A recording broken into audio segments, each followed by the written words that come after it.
Good morning everyone. In previous class we shall discuss about the importance of biodegradable and non-biodegradable substance, ecosystem and its components. Okay dear students, today we are going to study the topic food chain. So we have formed a series of organisms feeding on one another. This series or organisms take part at various biotic levels and forms a food chain. ನಿಮಗೆ ಗೊತ್ತಿದೆ ಅನಿಮಲ್ಸ್ಗಳನ್ನು ಏನು ಮಾಡುತ್ತೆ, ಒಂದು ಜೀವಿಯು ಇನ್ನೊಂದು ಜೀವಿಯನ್ನು ತಿಂದು ಅದನ್ನೇನು ಮಾಡುತ್ತೆ, ಬದುಕುತ್ತೆ. ಸೊ ಅದು ಒಂದು ಸೀರೀಸ್ ಪ್ರಕಾರ ನಾವು ಇಲ್ಲಿ ಏನು ಮಾಡ್ತೀವಿ, ಈ ಫುಡ್ ಚೈನಲ್ಲಿ ನೋಡ್ತೀವಿ. So each step are level of the food chain forms a trophic level. ಪ್ರತಿಯೊಂದು ಸ್ಟೆಪ್ಪು, ಪ್ರತಿಯೊಂದು ಲೆವೆಲ್ಲು ಕೂಡ ನಾವು ಏನು ಫಾರ್ಮೇಷನಿಂದ ಮಾಡಿದೆ, ಇಲ್ಲಿ ಒಂದು ಟ್ರಾಪಿಕ್ ಲೆವೆಲನ್ನು ಫಾರ್ಮೇಷನ್ ಮಾಡಿರ್ತಕ್ಕಂಥದ್ದನ್ನು ನೋಡ್ತೀವಿ. The autotrophs are the producers are at the first trophic level. So ಇದರಲ್ಲಿ ಇರ್ತಕ್ಕಂತಹ ಏನು ಆಟೋಟ್ರೋಫ್ಸ್ ಮತ್ತು ಪ್ರೊಡ್ಯೂಸರ್ಸ್ ಅಂತ ನಾವು ಏನು ಕರೆದಿದ್ದೀವಿ. So you know that in your previous class. So these are come to the first trophic level because they fix up the solar energy and make the heterotrophs are the consumers. So ಇದರಿಂದನೇ ಈ autotrophs ಮತ್ತು ಪ್ರೊಡ್ಯೂಸರ್ಸಿಂದನೇ ಏನಾಗುತ್ತೆ, ಇಲ್ಲಿ ಹೆಟೆರೋಟ್ರೋಫ್ಸ್ ಮತ್ತು ಕನ್ಸ್ಯೂಮರ್ಸನ್ನು make ಆಗ್ತಕ್ಕಂಥದ್ದನ್ನು ನಾವಿಲ್ಲಿ ನೋಡ್ತೀವಿ.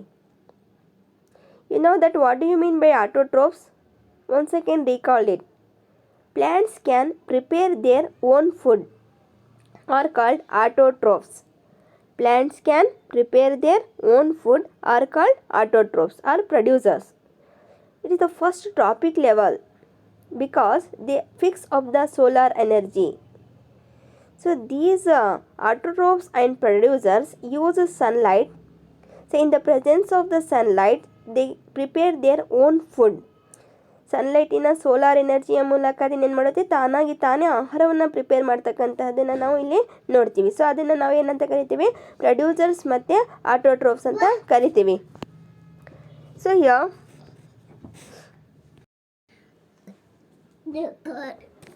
the herbivores or the primary consumers come at the second, or small carnivores are the secondary consumers. So ಇಲ್ಲಿ ಹರ್ಬಿವೋರಸ್ ಅನಿಮಲ್ಸ್ ಅಂತ ಏನಿದೆಯೋ, so ಹರ್ಬಿವೋರಸ್ animals means plant heated animals.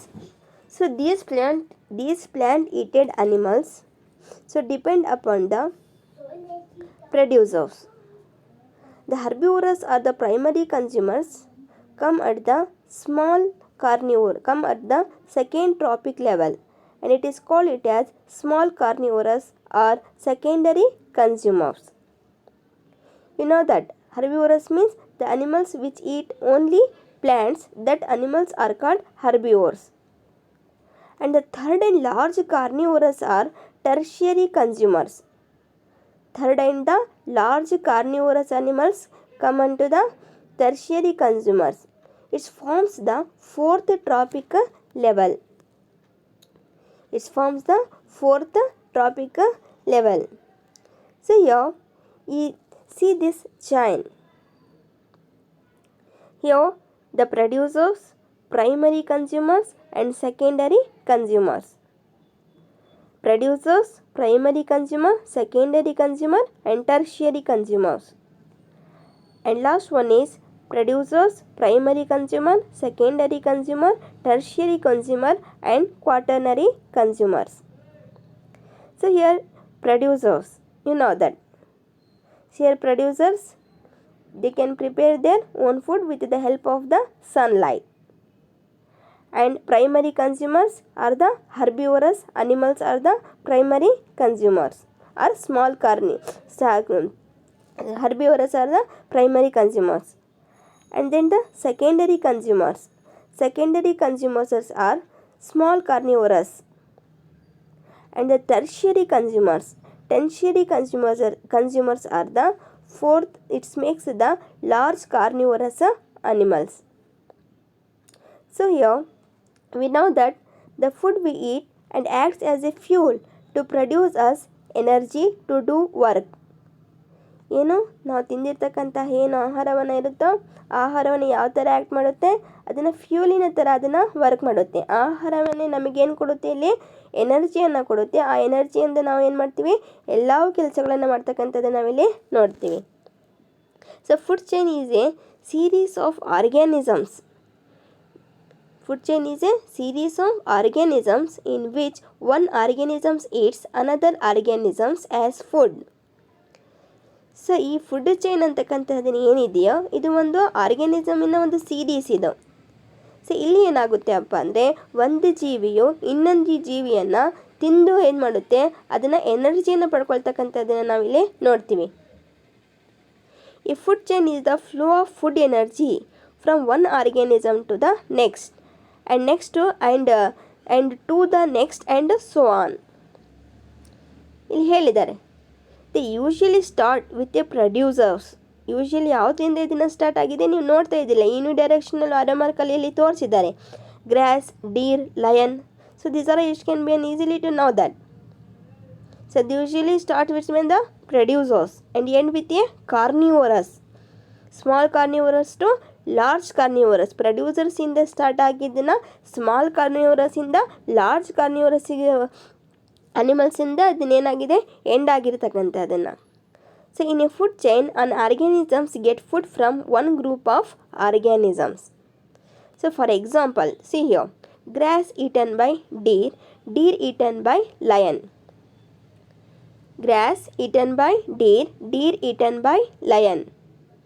And grass eaten by insects, insects eaten by frog, frog eaten by snake. And grass eaten by moth, moth eaten by frog, frog eaten by snake, snake eaten by hawk. So here you know that the producers means green plants can prepare their own food. It's called it as in producers or autotrophs. Here primary consumers means the animals so which feed only plants. That animals are called primary consumers. Here secondary consumers means the animals which feed primary consumers are called secondary consumers. The animals which feed primary consumers are called secondary consumers. Here tertiary consumers means the animals which feed secondary consumers are called tertiary consumers. The animals which feed secondary consumers are called tertiary consumers. And the fourth and last one is the quaternary consumers. The animals which feed the tertiary consumers are called quaternary consumers. So here you have to see that the series of the food chain. So these are all the animals are depend upon the one another and they get energy to the food. And then so you observe here samples of food chains. So how the animals get the food? Producers, primary consumers, secondary consumers, tertiary consumers and decomposers. So you know that what do you mean by producers, primary consumer, secondary consumer, tertiary consumer, decomposers. Here producers means all green plants and blue green all come to the family of producers. Here primary consumers means the animals which feed only plants. That animals are called the primary consumers. And the secondary consumers means the animals which feed primary consumers. That animals are called the secondary consumers. And tertiary consumers means the animals which feed only secondary consumers. That animals are called the tertiary consumers. So you have to see that they are all depend to one another. And then food web. So food web is a group of several interconnected food chain. You see, there are the several interconnected animals are there. They are interconnected to one another in this diagram. So in a food web, an organisms get food from more than one group of organisms. You have to see the organisms get food more than the one group of organisms. ಒಂದು ಗ್ರೂಪಿಗಿಂತ ಹೆಚ್ಚಾಗಿ ಏನಾಗಿದೆ ಆಹಾರಕ್ಕಾಗಿ ಈ ಅನಿಮಲ್ಸ್ಗಳನ್ನು depend ಆಗಿರೋದನ್ನು ಈ arrow ಮಾರ್ಕಿನ ಮೂಲಕ ಇದನ್ನು ತೋರಿಸಿದ್ದಾರೆ. This is most organisms feed on more than one kind of food items. ಬಹಳಷ್ಟು ಆರ್ಗ್ಯಾನಿಸಮ್ಸನ್ನು ಏನಿದ್ದಾವೆ ಅವು ಏನಾಗ್ತವೆ ಮಾಡ್ತವೆ ಅಂದರೆ ಒಂದಕ್ಕಿಂತ ಹೆಚ್ಚಾಗಿರ್ತಕ್ಕಂಥ ಆಹಾರವನ್ನು ತಿನ್ನಕ್ಕೆ ಅದನ್ನು ಇಷ್ಟಪಡುತ್ತೆ. So every organisms at every trophic level becomes linked to several food chains at the same time. ಈ ಫಿಗರ್ಸನ್ನು ನೀವು ಅಬ್ಸರ್ವ್ಡನ್ನು ಮಾಡಿರಿ. ಒಂದು ಆರ್ಗ್ಯಾನಿಸಮ್ಸನ್ನು ಏನಾಗಿದೆ ಬಹಳಷ್ಟು ಆರ್ಗ್ಯಾನಿಸಮ್ಸನ್ನು ಲಿಂಕನ್ನು ತೋರಿಸಿ ಏನು ಹೇಳಿದೆ ಅಂದರೆ so here organisms at every trophic levels becomes linked to several food chains at the same ಟೈಮಲ್ಲಿ ಏನಾಗಿದೆ ಸೆವರಲ್ ಫುಡ್ ಚೈನೀಸಿಗೆ ಇದನ್ನು ಏನಾಗಿದೆ ಲಿಂಕನ್ನು ಆಗಿದೆ ಅಂತಕ್ಕಂಥದ್ದನ್ನು ಈ ಫಿಗರಿನ ಮೂಲಕ ಅದನ್ನು ತೋರಿಸಿದೆ. Thus in every ecosystem we have a complex network interconnected food chains and forming a food web. ಎಲ್ಲ ಎಕೋಸಿಸ್ಟಮಲ್ಲಿ ಏನಾಗುತ್ತೆ ಒಂದು ಕಾಂಪ್ಲೆಕ್ಸ್ ನೆಟ್ವರ್ಕನ್ನು ಇಂಟರ್ಕನೆಕ್ಟೆಡನ್ನು ಮಾಡಿ ಏನಾಗಿದೆ ಇಲ್ಲಿ ಒಂದು ಫುಡ್ ಚೈನಿನ ಮೂಲಕ ಫುಡ್ ವೆಬ್ಬನ್ನು ಫಾರ್ಮ್ ಆಗಿದೆ ಅಂತಂದು ನಾವಿಲ್ಲಿ ಹೇಳ್ಬೋದು. You have to see that the a simple food webs. So and then trophic levels. So ಈ trophic levels means each step in a food chain where transfer of food energy takes place is called trophic level. Or in a food chain various steps where transfer of energy takes place is called a trophic level.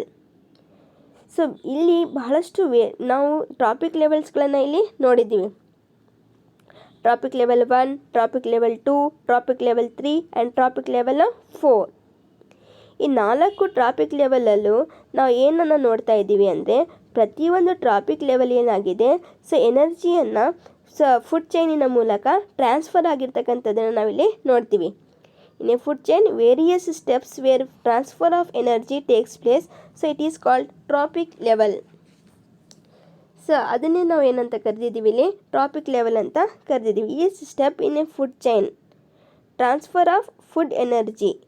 ಪ್ರತಿಯೊಂದು ಏನು traffic ಲೆವೆಲನ್ನು ಇದೆಯೋ ಆ ಪ್ರತಿಯೊಂದು traffic level ಕೂಡ ಏನು transfer ಆಗಿದೆ ಒಂದು food ಎನರ್ಜಿಯನ್ನು gain ಮಾಡಿಕೊಂಡಿದೆ. ಸೊ ಒಂದು ಪ್ರಾಣಿಯನ್ನು ಇನ್ನೊಂದು ಪ್ರಾಣಿಯನ್ನು ತಿಂದು ಏನು ಮಾಡ್ತಾ ಇದೆ ಅದನ್ನು ಒಂದು ಫುಡ್ಡನ್ನು ಒಂದು ಎನರ್ಜಿಯನ್ನು ಗೇನ್ ಮಾಡಿಕೊಂಡು ಏನಾಗಿದೆ ಇಲ್ಲಿ ಪ್ರಾಣಿಗಳನ್ನು ಬದುಕ್ತಕ್ಕಂಥದ್ದನ್ನು ನಾವಿಲ್ಲಿ ನೋಡಿದ್ದೀವಿ. Here the first trophic level consist of producers. ಇಲ್ಲಿ there are 4 trophic levels. 4 trophic ಲೆವೆಲ್ಸ್ಗಳನ್ನ ಇದ್ದಾವೆ.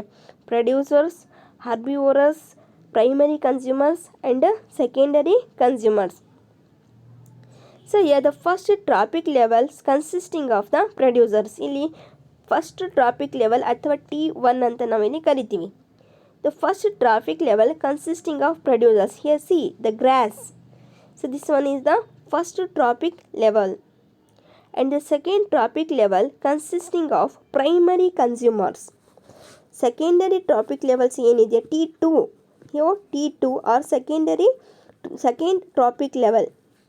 It's consisting of primary consumers, means the animals which feed only plants. That animals are called the primary consumers. And the third tropic level consisting of secondary consumers. Here see the third tropic level. It's consisting of the secondary consumers. So these animals which feed, it's called it as a small carnivorous animals. ಸಣ್ಣ ಪುಟ್ಟ ಆಗಿರ್ತಕ್ಕಂತಹ ಫ್ಲೆಶನ್ನು ತಿಂದು ಬದುಕ್ತಕ್ಕಂತಹ ಒಂದು animal. ಇದನ್ನು ನಾವು trophic level 3 ಅಂತಲೂ ಕೂಡ consist ಮಾಡ್ತೀವಿ. And the tropic level 4 consists of tertiary consumers. So these animals which feed the larger carnivorous animals. So it is called it as large carnivorous animals. The 4th tropic level animals also eat the flesh. So but it is a large carnivorous animals. Here tropic level 1 are producers, tropic level 2 are primary consumers, Tropic level 3 are secondary consumers and tropic level 4 are tertiary consumers. Since the transfer of food energy decreases at every tropic level, the number of tropic levels are limited and do not exceed 4 or 5. ಪ್ರತಿಯೊಂದು ನಾವು traffic ಲೆವೆಲಿಗೆ ನೋಡ್ದಂಗೆಲ್ಲ ಏನಾಗ್ತಾ ಇದೆ ಇಲ್ಲಿ, so food ಎನರ್ಜಿಯನ್ನು decreases ಆಗ್ತಕ್ಕಂಥದ್ದನ್ನು ನಾವಿಲ್ಲಿ ನೋಡ್ತೀವಿ. ಮತ್ತು not its can be an more than the 4 or 5 trophic levels. 4ರಿಂದ 5 ಲಾಸ್ಟ್ ಟ್ರಾಪಿಕ್ ಲೆವೆಲನ್ನು ಆಗಿರುತ್ತೆ. ಅದಕ್ಕಿಂತ ಜಾಸ್ತಿ ಟ್ರಾಪಿಕ್ ಲೆವೆಲನ್ನು ಇರೋದಿಲ್ಲ.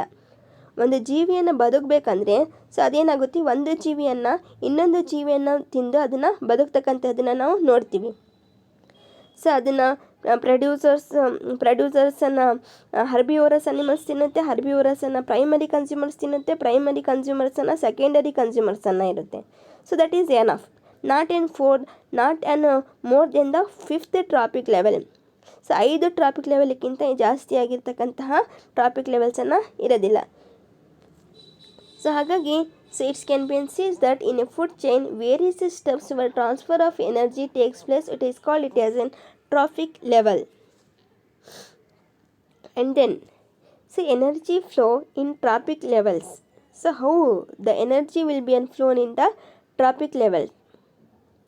So flow of energy in food chain is unidirectional. So you have to see that the flow of energy, how. So observe this equation, like the examples. Observe these examples. Here how the energy or flow. Here energy or flow in a food chain is unidirectional. Here grass eaten by deer eaten by lion. Through the arrow mark, it can be shows that so the energy will be again through the unidirectionally.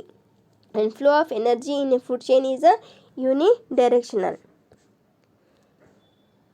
Here green plants are producers.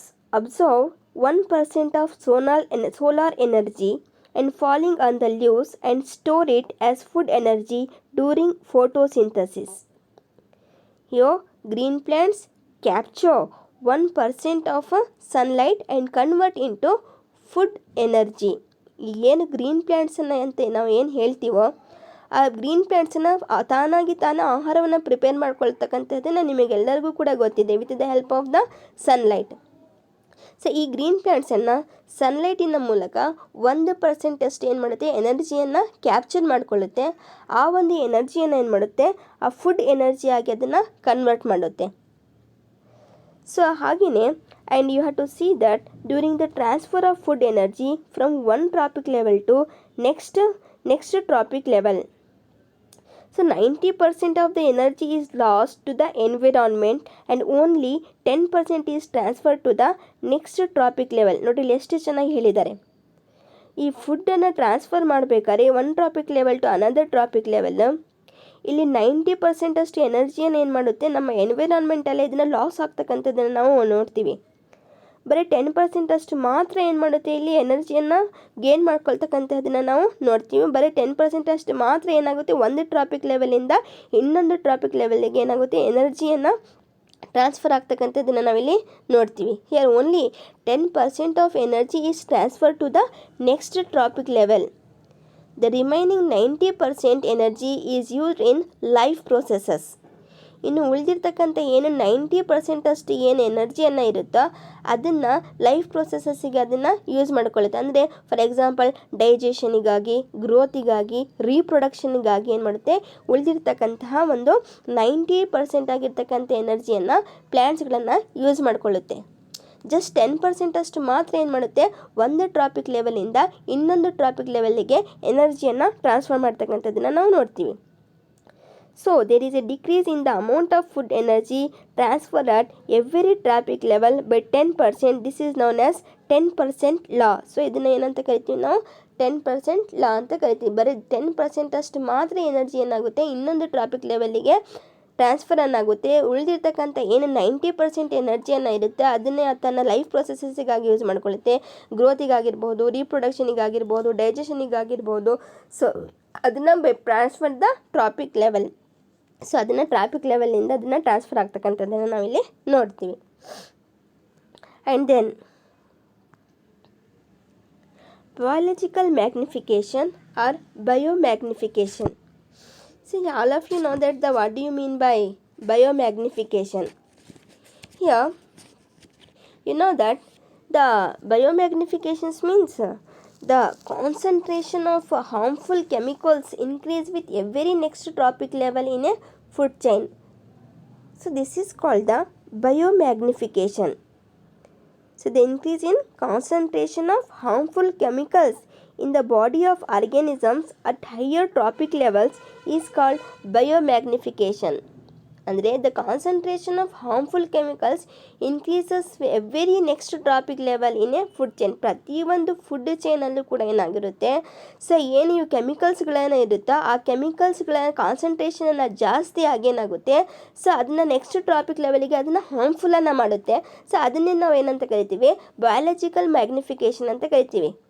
The concentration of harmful chemicals increases with every trophic level. ಪ್ರತಿ traffic ಲೆವೆಲ್ಲಿಗೂ ಕೂಡ ಏನಾಗುತ್ತೆ, ಏನು harmful ಆಗಿರ್ತಕ್ಕಂಥ ಏನು ಕೆಮಿಕಲ್ಸ್ಗಳನ್ನು ಇರ್ತಾವೋ ಆ ಕೆಮಿಕಲ್ಸನ್ನು ಕಾನ್ಸಂಟ್ರೇಷನನ್ನು ಜಾಸ್ತಿ ಆಗಿ ಏನು ಮಾಡುತ್ತೆ, ಅದನ್ನು ಬೇರೆ ಟ್ರಾಪಿಕ್ ಲೆವೆಲಿಗೆ ಅದನ್ನೇನು ಮಾಡುತ್ತೆ, ಹಾರ್ಮ್ಫುಲ್ಲನ್ನು ಮಾಡಿಬಿಡುತ್ತೆ. ಸೊ ಅದನ್ನೇ ನಾವು ಏನಂತ ಕರಿತೀವಿ, ಬಯಾಲಜಿಕಲ್ ಮ್ಯಾಗ್ನಿಫಿಕೇಷನ್ ಅಂತ ಕರಿತೀವಿ. So harmful chemicals like insecticides and pesticides which are used to protect crops from insects and pests and absorbed by the plants and enter the food chain. ನಿಮಗೆಲ್ಲರಿಗೂ ಕೂಡ ಗೊತ್ತು, ಪ್ಲ್ಯಾಂಟ್ಸನ್ನು ಪ್ರೊಟೆಕ್ಷನನ್ನು ಮಾಡಬೇಕು, ಯಾವುದೇ ಹುಳಗಳನ್ನು ಬೀಳಬಾರ್ದು, ಇನ್ಸೆಕ್ಟ್ಸ್ ಆಗಿರ್ಬೋದು, ಪೆಸ್ಟಿಸೈಡ್ಸ್ಗಳಾಗಿರ್ಬೋದು, ಇದರಿಂದ ನಾವು ಪ್ರೊಟೆಕ್ಷನನ್ನು ಕೊಡೋಕ್ಕಾಗಿ ನಾವೇನು ಮಾಡ್ತೀವಿ, ಕೆಲವೊಂದು ಪ್ಲ್ಯಾಂಟ್ಸಿಗೆ ಏನು ಮಾಡ್ತೀವಿ, ಕೆಲವೊಂದು ಕೆಮಿಕಲ್ಸ್ಗಳನ್ನು ಯೂಸ್ ಮಾಡ್ತೀವಿ. ಆ ಕೆಮಿಕಲ್ಸ್ಗಳನ್ನು ಯೂಸ್ ಮಾಡಿ ಏನು ಮಾಡ್ತೀವಿ, ಇನ್ಸೆಕ್ಟ್ಸ್ ಮತ್ತು ಪೆಸ್ಟನ್ನು ಆದಷ್ಟು ನಾವು ಕಂಟ್ರೋಲನ್ನು ಮಾಡ್ತೀವಿ. ಬಟ್ ಆ ಕೆಮಿಕಲ್ಸ್ಗಳನ್ನು ಏನಿರ್ತವೋ ಪ್ಲ್ಯಾಂಟ್ಸಿನ ಬಾಡಿಯ ಒಳಗಡೆ ಅದನ್ನು ಎಂಟರ್ ಆಗುತ್ತೆ. ಸೊ ಎಂಟರ್ ಆಗಿ ಏನು ಮಾಡುತ್ತೆ, ಸೊ ಅದನ್ನು ಹಾಗೆಯೇ ಆ ಪ್ಲ್ಯಾಂಟ್ಸಲ್ಲಿ ಉಂಡ್ಕೊಂಡು ಆ ಕೆಮಿಕಲ್ಸಿನ ಕಾನ್ಸಂಟ್ರೇಷನನ್ನು ಹೆಚ್ಚು ಮಾಡುತ್ತೆ. Since these chemicals are non biodegradable. You know that the differences between the biodegradable and non biodegradable. So these chemicals are non biodegradable. ಆ ಒಂದು ಏನು ಕೆಮಿಕಲ್ಸ್ಗಳನ್ನು ಇರುತ್ತೋ ಅದನ್ನು ಸಾಯಿಲ್ ಪೊಲ್ಯೂಷನನ್ನು ಮಾಡುವುದರ ಜೊತೆಗೆ ಅದನ್ನೇನಾಗಲ್ಲ, ನಮ್ಮ ಸಾಯಿಲಲ್ಲಿ ಡಿಕಾಂಪೋಸನ್ನು ಆಗಲ್ಲ. And the get accumulated in every trophic level and the concentration increases. So ಪ್ರತಿಯೊಂದು ಟ್ರಾಪಿಕ್ ಲೆವೆಲಲ್ಲೂ ಕೂಡ ಏನು ಮಾಡುತ್ತೆ, ಆ ಒಂದು ಆ ಒಂದು ಕೆಮಿಕಲಿನ ಆ ಒಂದು ಟಾಕ್ಸಿಕನ್ನು ಏನು ಮಾಡುತ್ತೆ, ಅದನ್ನು ಅಕ್ಯುಮುಲೇಷನ್ನ ಮಾಡಿಕೊಂಡು ಸೊ ಅದನ್ನೇನು ಮಾಡುತ್ತೆ, ಒಂದು ಟ್ರಾಪಿಕ್ ಲೆವೆಲ್ನಿಂದ ಇನ್ನೊಂದು ಟ್ರಾಪಿಕ್ ಲೆವೆಲಿಗೆ ಅದರ ಕಾನ್ಸಂಟ್ರೇಷನನ್ನು ಜಾಸ್ತಿ ಆಗ್ತಾ ಹೋಗುತ್ತೆ. Since human beings occupy the highest trophic level, the concentration of harmful chemicals is maximum in our body. So ಹಾಗಾಗಿ ನಾವು ಏನು ಮಾಡ್ತೀವಿ, ಆ ಪ್ಲ್ಯಾಂಟ್ಸ್ಗಳನ್ನು ತಿಂದಾಗ ನಮ್ಮಲ್ಲೂ ಕೂಡ ಏನಾಗುತ್ತೆ, ಅದರದ್ದು ಸ್ವಲ್ಪ ಮಟ್ಟಿಗೆ ಅದರದ್ದು ಒಂದು ಕೆಮಿಕಲ್ಸ್ಗಳನ್ನು ನಮ್ಮ ಬಾಡಿಯಲ್ಲೂ ಕೂಡ ಬಂದು ಅದನ್ನು ನಮಗೆ ಹಾರ್ಮ್ಫುಲ್ ಮಾಡ್ತಕ್ಕಂಥದ್ದು ನಾವಿಲ್ಲಿ ನೋಡ್ತೀವಿ. So the increase in concentration of harmful chemicals in the body of organisms at higher trophic level is called biomagnification. ಆ ಒಂದು ಹಾರ್ಮ್ಫುಲ್ ಕೆಮಿಕಲ್ಸನ್ನು ಏನಿದೆಯೋ ಸೊ ಅದನ್ನೇನಾಗುತ್ತೆ, ಆರ್ಗಾನಿಸಮ್ ಬಾಡಿಯಲ್ಲಿ, ಸೊ ಆರ್ಗ್ಯಾನಿಸಮ್ಸಿನ ಒಂದು ಬಾಡಿಯಲ್ಲಿ ಟಾಕ್ಸಿಕ್ ಸಬ್ಸ್ಟೆನ್ಸಸ್ಸನ್ನು ಹೆಚ್ಚಾಗಿರೋದ್ರಿಂದ ಸೊ ಇದನ್ನೇ ನಾವು ಹೆಚ್ಚಾಗಿ ಮಾಡುತ್ತೆ. ಸೊ ಅದನ್ನೇ ನಾವು ಏನಂತ ಕರಿತೀವಿ, ಇಲ್ಲಿ ಬಯೋಮ್ಯಾಗ್ನಿಫಿಕೇಷನ್ ಅಂತ ಕರಿತೀವಿ. And then human activities affects the environment. You know that the depletion of ozone layer in the atmosphere. So you know that ozone molecules contain 3 oxygen atoms. Means the molecular formula of ozone is O3. At higher level in the atmosphere, the ultraviolet radiation splits some oxygen molecules into free oxygen atoms, and which combines with oxygen molecules to form a ozone. Free oxygen ಆಟಮ್ಸಿನ ಜೊತೆಗೆ ಇನ್ನೊಂದು ಆಕ್ಸಿಜನನ್ನು ಮಾಲಿಕ್ಯೂಲನ್ನು ಸೇರಿ ಏನಾಗುತ್ತೆ, ಇಲ್ಲಿ ಒಂದು ಓಝೋನನ್ನು formation ಆಗ್ತಕ್ಕಂಥದ್ದು ನಾವಿಲ್ಲಿ ನೋಡ್ತೀವಿ. ಏನಾದರೂ the ozone layer, so it filters the high ultraviolet or harmful ultraviolet rays. Ozone ಪದರನ ಏನು ಮಾಡುತ್ತೆ, ಸೊ ಸೂರ್ಯದಿಂದ ಬರ್ತಕ್ಕಂತಹ ಏನು ಹಾರ್ಮ್ಫುಲ್ ಆಗಿರ್ತಕ್ಕಂತಹ ಅಲ್ಟ್ರಾವೈಲೆಟ್ ರೇಸ್ಗಳನ್ನು ಇರುತ್ತೋ ಅದನ್ನೇನು ಮಾಡುತ್ತೆ, ಫಿಲ್ಟ್ರನ್ನು ಮಾಡಿ ನಮ್ಮ ಭೂಮಿಗೆ ಕಳಿಸ್ತಕ್ಕಂಥ ಕೆಲಸವನ್ನು ಮಾಡುತ್ತೆ. ಆ ಒಂದು ಏನು ಓಝೋನನ್ನು ಇದೆಯೋ ಸೊ ಫ್ರೀ ಆಗಿರ್ತಕ್ಕಂಥ ಆಕ್ಸಿಜನಿನ ಜೊತೆಗೆ ಆ ಇನ್ನೊಂದು ಆಕ್ಸಿಜನ್ ಮಾಲಿಕ್ಯೂಲನ್ನು ಸೇಲ್ ಏನಾಗುತ್ತೆ, ಇಲ್ಲಿ ಓಝೋನನ್ನು ಫಾರ್ಮೇಷನ್ ಮಾಡ್ತಕ್ಕಂಥದ್ದು ನಾವಿಲ್ಲಿ ನೋಡ್ತೀವಿ. So it is highly poisonous. You observe here. see through the equation. Here the oxygen combines with the, here one oxygen, here the oxygen molecules combines with the free oxygen atom and it can forms the ozone layer or O3. The ozone layer present in the higher layer of the atmosphere and it protects the harmful ultraviolet radiations from the sun. So ultraviolet radiation causes skin cancer in humans. So ಈ ozone ಲೇಯರನ್ನು, ozone ಪದರನ ಏನಿದೆಯೋ ಇದನ್ನ ಏನು ಮಾಡುತ್ತೆ, harmful ಆಗಿರ್ತಕ್ಕಂಥ ultraviolet ರೇಸ್ಗಳನ್ನು filter ಮಾಡಿ ನಮ್ಮ ಭೂಮಿ ಕಳಿಸುತ್ತೆ ಅಂತ ನಿಮಗೆ ಹೇಳಿದ್ದೀನಿ. ಸೊ ಈ you know that is the ozone layer is damaged. ಆ ಓಝೋನ್ ಲೇಯರನ್ನು ಡ್ಯಾಮೇಜನ್ನು ಆಗ್ತಾ ಇದೆ ಅಂತ ನಾವು ಕೇಳ್ತಾ ಇದ್ದೀವಿ. ಈ ಓಝೋನ್ ಲೇಯರನ್ನು ಡ್ಯಾಮೇಜ್ ಆಗೋದ್ರಿಂದ ನಮಗೇನಾಗುತ್ತೆ, ಆ ಹಾರ್ಮ್ಫುಲ್ ರೇಡಿಯೇಷನ್ಸನ್ನು ನಮ್ಮ ಭೂಮಿಯ ಮೇಲೆ ಬಿದ್ದು ಸೊ ಅದರಿಂದ ಏನಾಗುತ್ತೆ, ಸ್ಕಿನ್ ಕ್ಯಾನ್ಸರ್ಗಳನ್ನು ಹ್ಯೂಮನ್ ಬೀಯಿಂಗ್ಸ್ಗೆ ಬರ್ತಕ್ಕಂತಹ ಚಾನ್ಸಸ್ಗಳನ್ನು ಇರುತ್ತೆ. So it is an deadly poison in ground level ಅಂತಲೂ ಕೂಡ ನಾವಿಲ್ಲಿ ಹೇಳ್ಬೋದು. So the ozone layer is being damaged by the use of chemicals like chlorofluorocarbons. It is used in the refrigerators and fire extinguishers. ಇದನ್ನು ಯಾವ ಥರ ಇದನ್ನು depletion ಆಗ್ತಾ ಇದೆಯಪ್ಪ ನಮ್ಮ ಓಝೋನ್ ಲೇಯರ್ ಅಂದರೆ, ನಾವು ಇವಾಗ ಏನು ರೆಫ್ರಿಜಿರೇಟರ್ಸ್ಗಳನ್ನು ಯೂಸ್ ಮಾಡ್ತಿದ್ದೀವಿ, ಫೈರ್ ಎಕ್ಸ್ಟಿಂಗ್ವಿಷರ್ಸ್ಗಳನ್ನು ಏನು ಯೂಸ್ ಮಾಡ್ತಿದ್ದೀವಿ ಅಂದರೆ, ಆ ಒಂದು ಯೂಸ್ ಮಾಡ್ತಕ್ಕಂತಹ ಒಂದು ಕೆಮಿಕಲ್ಸ್ಗಳಿಂದ, ಪ್ಲಾಸ್ಟಿಕ್ಸಿಂದ ಏನಾಗ್ತಾ ಇದೆ ಇಲ್ಲಿ, ಸೊ ನಮ್ಮ ಓಝೋನ್ ಲೇಯರನ್ನು ಡಿಪ್ಲೇಷನನ್ನು ಆಗ್ತಾ ಇದೆ ಅಂತ ನಾವಿಲ್ಲಿ ಹೇಳ್ಬೋದು. ಕ್ಲೋರೋಫ್ಲೋರೋಕಾರ್ಬನ್ ಆಗಿರ್ಬೋದು, ಮತ್ತು ಇಟ್ ಈಸ್ ಯೂಸ್ಡ್ ಇನ್ ರೆಫ್ರಿಜಿರೇಟರ್ಸ್, ಅದನ್ನು ರೆಫ್ರಿಜಿರೇಟರ್ಸ್ಗೆ ಯೂಸ್ ಮಾಡ್ತಾರೆ, ಮತ್ತು ಫೈರ್ ಎಕ್ಸ್ಟಿಂಗ್ವಿಷರ್ಸನ್ನು ಆಗಿರ್ಬೋದು. ಸೊ ಈ ಒಂದು ತಯಾರು ಮಾಡ್ತಕ್ಕಂತಹ ಏನು ಇಂಡಸ್ಟ್ರೀಸ್ಗಳನ್ನು ಇದೆಯೋ ಆ ಇಂಡಸ್ಟ್ರೀಸ್ಗಳಿಂದ ಏನಾಗಿರುತ್ತೆ, ಹಾರ್ಮ್ಫುಲ್ ಆಗಿರ್ತಕ್ಕಂತಹ ಒಂದು ಗ್ಯಾಸಸನ್ನು ರಿಲೀಸ್ ಆಗ್ತಾ ಇದೆ. ಸಲ್ಫರ್ ಡೈಆಕ್ಸೈಡ್, ನೈಟ್ರೋಜನ್ ಡೈಆಕ್ಸೈಡ್ ಅಂತಕ್ಕಂಥ ಹಾರ್ಮ್ಫುಲ್ ಕೆಮಿಕಲ್ಸ್ಗಳನ್ನು ರಿಲೀಸ್ ಆಗಿ ಏನು ಮಾಡ್ತಿದೆ, ಆ ಓಝೋನ್ ಲೇಯರನ್ನು ಡಿಪ್ಲೇಷನನ್ನು ಮಾಡ್ತಿದೆ ಅಂತಂದು ಹೇಳ್ಬೋದು. So the use of chlorofluorocarbons is now being reduced to protect the ozone layer. ಆದರೆ ನಾವು ಈ ಓಝೋನ್ ಲೇಯರನ್ನು ಪ್ರೊಟೆಕ್ಟ್ ಮಾಡ್ಬೋದಾ? ಹೌದು. ಯಾವ ಥರ ಮಾಡ್ಬೋದು ಅಂದರೆ, ಆದಷ್ಟು ಕ್ಲೋರೋಫ್ಲೋರೋಕಾರ್ಬನ್ಸಿಂದ ಮಾಡಿರ್ತಕ್ಕಂತಹ ಏನು ರೆಫ್ರಿಜರೇಟರ್ಸ್ ತಯಾರು ಮಾಡ್ತಿದ್ದಾರೋ ಸೊ ಅದನ್ನು ಆದಷ್ಟು ನಾವು ಏನು ಮಾಡಬೇಕು, ಅವಾಯ್ಡ್ ಮಾಡಬೇಕು. ರೆಫ್ರಿಜರೇಟರ್ಸನ್ನು ಕ್ಲೋರೋಫ್ಲೋರೋಕಾರ್ಬನ್ಸಿಂದ ನಾವು ಮಾಡಬಾರ್ದು. ಮಾಡದೇ ಇದ್ದಾಗ ಏನಾಗುತ್ತೆ, ನಮ್ಮಲ್ಲಿ ಇರ್ತಕ್ಕಂಥ ಏನು ಓಝೋನ್ ಲೇಯರನ್ನು ಇರುತ್ತೆ ಅದನ್ನೇನು ಮಾಡ್ಬೋದು, ಅದನ್ನು ಮತ್ತೆ ಸರಿದೂಗ್ಸಕ್ಕಂತ ಆಗಲ್ಲ. ಬಟ್ ಇದನ್ನೇನು ಮಾಡ್ಬೋದು, ನಾವು ಆದಷ್ಟು ಅದಕ್ಕೆ ನಾವು ಪ್ರೊಟೆಕ್ಷನನ್ನು ಕೊಡ್ಬೋದು. ಇನ್ನು ಜಾಸ್ತಿ ಆಗುವ ಹಾಗೆ ನಾವು ಅದನ್ನು ನೋಡ್ಬೋದು.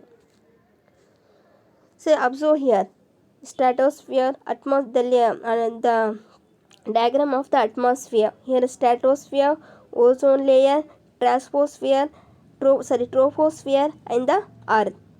So here the ozone layer are present in the stratosphere layer. Ozone layer ಯಾವ ಪದರಲ್ಲಿದೆ, ಸ್ಟ್ರಾಟೋಸ್ಫಿಯರ್ಲಿ, ನಮ್ಮ ಅಟ್ಮಾಸ್ಫಿಯರಲ್ಲಿ ಇರ್ತಕ್ಕಂಥ ಏನು ಸ್ಟ್ರಾಟೋಸ್ಫಿಯರ್ ಲೇಯರ್ ಏನೋ ಇದೆಯೋ ಆ ಸ್ಟ್ರಾಟೋಸ್ಫಿಯರ್ ಲೇಯರಲ್ಲಿ ಓಝೋನ್ ಲೇಯರನ್ನು ಇರ್ತಕ್ಕಂಥದ್ದನ್ನು ನಾವಿಲ್ಲಿ ನೋಡ್ತೀವಿ. ಇಲ್ಲೇ ಪ್ಲೇನು ಕೂಡ ಯಾವ ಲೇಯರಲ್ಲಿ ಹರಡುತ್ತೆ, ಈ ಸ್ಟ್ರಾಟೋಸ್ಫಿಯರ್ ಅಂತಕ್ಕಂತಹ ಒಂದು ಲೇಯರಲ್ಲಿ ಪ್ಲೇನನ್ನು ಹರಡ್ತಕ್ಕಂಥದ್ದನ್ನು ನಾವು ನೋಡ್ತೀವಿ. And management the garbage we produce. So now we know that how to manage the garbage. We know that. So how to garbage disposals ಅಂತಕ್ಕಂಥದ್ದು ನಾವು ಹೇಳ್ಬೋದು. So improvement in lifestyles have resulted in accumulation of large amounts of waste materials. ನಮ್ಮ life ಸ್ಟೈಲನ್ನು ಜಾಸ್ತಿ ಆದಂಗೆಲ್ಲ ಏನಾಗ್ತಾ ಇದೆ, ಇಲ್ಲಿ garbage ಮತ್ತು waste ಮೆಟೀರಿಯಲ್ಸನ್ನು ಜಾಸ್ತಿ ಆಗ್ತಕ್ಕಂಥದ್ದನ್ನು ನಾವಿಲ್ಲಿ ನೋಡ್ತೀವಿ. So garbage contains the many types of materials. So the house hold waste is called the garbage. ಈ ಗಾರ್ಬೇಜ್ ಅಂದರೆ ಹೌಸ್ ಹೋಲ್ಡ್ ವೇಸ್ಟ್, ನಮ್ಮ ಮನೆಯಿಂದನೇ ಬರ್ತಕ್ಕಂಥ ಏನು ಕಸವನ್ನು ಇರುತ್ತೋ ಅದನ್ನೇ ನಾವೇನಂತ ಕರಿತೀವಿ ಇಲ್ಲಿ garbage. Some of the garbage is biodegradable and some are non biodegradable. ಕೆಲವೊಂದು ಗಾರ್ಬೇಜ್ ಬಯೋಡಿಗ್ರೇಡೇಬಲ್ ಆಗಿರುತ್ತೆ, ಕೆಲವೊಂದು ನಾನ್ ಬಯೋಡಿಗ್ರೇಡೇಬಲ್ ಆಗಿರುತ್ತೆ. So garbage causes pollution of air, water and soil. So it should be disposed properly. ಈ ಗಾರ್ಬೇಜನ್ನು ಏನು ಮಾಡ್ತಾ ಇದೆ, ನಮ್ಮ ಗಾಳಿ, ನೀರು ಮತ್ತು ಮಣ್ಣು ಈ ಮೂರನ್ನು ಕೂಡ ಏನು ಮಾಡ್ತಾ ಇದೆ, ಇದನ್ನು ಪೊಲ್ಯೂಷನನ್ನು ಮಾಡ್ತಿರ್ತಕ್ಕಂಥದ್ದನ್ನು ನಾವು ನೋಡ್ತಾ ಇದ್ದೀವಿ.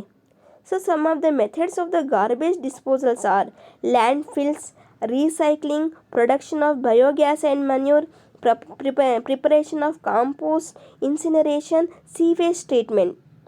ಸೊ ಇವೆಲ್ಲವೂ ಮೂಲಕ ನಾವು ಏನು ಮಾಡ್ತಾ ಇದ್ದೀವಿ ಅಂದರೆ ಒಂದು ಗಾರ್ಬೇಜ್ ಮೆಥಡಿಂದ ನಾವು ಲ್ಯಾಂಡ್ ಫಿಲ್ಸ್ ಆಗಿರ್ಬೋದು, ರೀಸೈಕ್ಲಿಂಗ್ ಆಗಿರ್ಬೋದು, ಬಯೋಗ್ಯಾಸ್ ಮತ್ತು ಮ್ಯಾನ್ಯೂರಿನ ಪ್ರೊಡಕ್ಷನ್ ಆಗಿರ್ಬೋದು, ಕಂಪೋಸ್ಟ್ ತಯಾರಿಕೆ ಆಗಿರ್ಬೋದು, ಇನ್ಸಿನರೇಷನ್ ಆಗಿರ್ಬೋದು, ಸೀವೇಜ್ ಟ್ರೀಟ್ಮೆಂಟ್ ಆಗಿರ್ಬೋದು, ಇವೆಲ್ಲವೂ ಕೂಡ ಏನು ಮಾಡ್ತಾ ಇದ್ದೀವಿ, ನಾವು ಕಸದಿಂದ ರಸವನ್ನು ಮಾಡ್ತಾ ಇದ್ದೀವಿ ಅಂತ ನಾವಿಲ್ಲಿ ಹೇಳ್ಬೋದು. So here you know that the differences between the biodegradable and the non-biodegradable substances. Decompose ಆಗ್ತಕ್ಕಂತಹ ಸಬ್ಸ್ಟೆನ್ಸಸ್ಸನ್ನು ನಾವೇನಂತ ಕರಿತೀವಿ, ಬಯೋಡಿಗ್ರೇಡಬಲ್ ಅಂತ ಕರಿತೀವಿ. ಡಿಕಂಪೋಸನ್ನು ಆಗದೇ ಇರ್ತಕ್ಕಂತಹದನ್ನು ನಾವೇನಂತ ಕರಿತೀವಿ, ನಾನ್ ಬಯೋಡಿಗ್ರೇಡಬಲ್ ಅಂತ ಕರಿತೀವಿ. So observe here. ಸೊ ಲ್ಯಾಂಡ್ ಫಿಲ್ಲನ್ನು ಯಾವ ಥರ ಆಗ್ತಿದೆ, ಕಸದಿಂದ ಯಾವ ಥರ ಲ್ಯಾಂಡ್ ಫಿಲ್ಸನ್ನು ಆಗ್ತಾ ಇದೆ, ರೀಸೈಕ್ಲಿಂಗನ್ನು ಮಾಡ್ತಕ್ಕಂಥದ್ದನ್ನು, ಸೊ ಪ್ರೊಡಕ್ಷನ್ ಆಫ್ ಬಯೋಗ್ಯಾಸ್ ಮತ್ತು ಮ್ಯಾನ್ಯೂರ್, ಪ್ರಿಪರೇಷನ್ ಆಫ್ ಕಾಂಪೋಸ್ಟ್, ಈ ನಾವು ಕಸದಿಂದ ರಸವನ್ನು ಮಾಡ್ತಕ್ಕಂಥದ್ದನ್ನು ನಾವಿಲ್ಲಿ ನೋಡ್ತಾ ಇದ್ದೀವಿ. So some methods of waste disposals you have to see that. So ಈ ಬಯೋಗ್ಯಾಸ್ ಪ್ಲ್ಯಾಂಟನ್ನು ಏನಿದೆಯಾ, so biodegradable waste can be used in biogas plant to produce biogas and manure.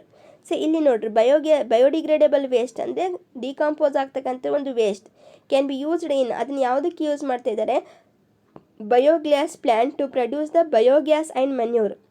Biogas ಮತ್ತು ಮ್ಯಾನ್ಯೂರನ್ನು ಗೊಬ್ಬರವನ್ನು ಪ್ರಿಪೇರ್ ಮಾಡೋಕ್ಕಾಗಿ ಏನು ಮಾಡ್ತಾಯಿದ್ದಾರೆ, ಇದನ್ನು ಈ ಒಂದು ಬಯೋಡಿಗ್ರೇಡಬಲ್ ವೇಸ್ಟನ್ನು ಏನು ಮಾಡ್ತಿದ್ದಾರೆ, ಕಸವನ್ನು ಯೂಸ್ ಮಾಡ್ತಾ ಇದ್ದಾರೆ ಬಯೋಗ್ಯಾಸ್ ಮತ್ತು ಮ್ಯಾನ್ಯೂರನ್ನು ಪ್ರಿಪೇರ್ ಮಾಡೋಕ್ಕಾಗಿ. ಮತ್ತು ಸೀವೇಜ್ ಟ್ರೀಟ್ಮೆಂಟ್ ಪ್ಲ್ಯಾಂಟ್ ಅಂದರೆ, so the drain water can be cleaned in sewage treatment plant before adding into the reverse.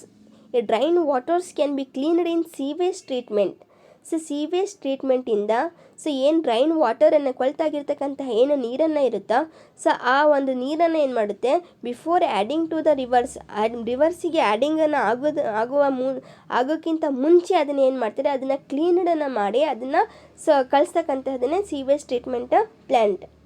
Land fillings ಅಂದರೆ the waste are buried in low laying areas and are compacted by rolling with bulldozers. So ಆದಷ್ಟು ಏನು ಮಾಡ್ತಾ ಇದೆ ಅಂದರೆ, the waste are buried in low laying areas, ಆದಷ್ಟು low ಆಗಿರ್ತಕ್ಕಂತಹ ಏರಿಯಾಸ್ಗಳೇ ಅದನ್ನು ಬರೀಡನ್ನು ಮಾಡಿ, ಸೊ ಅದನ್ನು ಏನು ಮಾಡ್ತಾರೆ, ಬುಲ್ಡೋಸರ್ಸ್ಗಳಿಂದ ಅದನ್ನು ರೋಲ್ ಮಾಡ್ತಕ್ಕಂಥದ್ದನ್ನು ನಾವಿಲ್ಲಿ ನೋಡ್ತಿದ್ದೀವಿ. ಕಂಪೋಸ್ಟ್ ಅಂದರೆ organic waste R filled in a compost pit and covered with a layer of soils. After about 3 months garbage changes to manure.